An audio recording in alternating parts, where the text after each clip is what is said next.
July 2008, Fayetteville, North Carolina. Before sunrise, firefighters were called to an apartment building near Fort Bragg.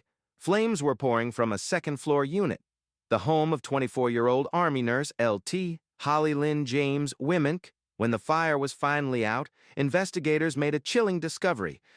The blaze hadn't started by accident. It had been intentionally set, and Holley was nowhere to be found. Holley was more than just a soldier. She was a combat nurse with the 82nd Airborne Division. Known for her compassion and for caring for wounded troops returning from deployment, her friends described her as dedicated, bright, and full of quiet strength. But behind the uniform, Holley was navigating a painful chapter in her personal life. She had recently separated from her husband, Marine Sapel John Wymank, and was seeking a divorce.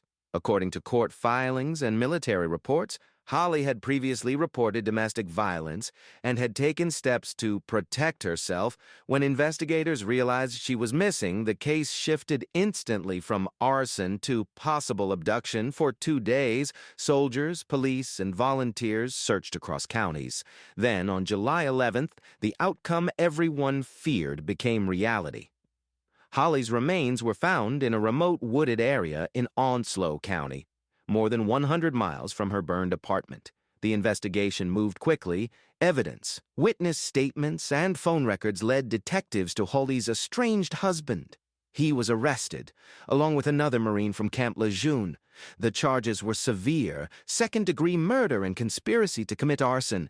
In court, CPL, John Wymank, later pleaded guilty, receiving a lengthy prison sentence. Holley's death sparked national attention, not just because she was a young Army officer, but because her story exposed a deeper issue: the dangers of domestic violence within military families, and the gaps in protection that can leave victims vulnerable even when they seek help. Friends and fellow soldiers remember L.T. Holley Wymank as a healer, a young woman who dedicated her life to saving others, only to lose her own to violence she had tried to escape. Today, her name stands as a reminder of the cost of silence, the urgency of intervention, and the lives that can be lost when warning signs are missed.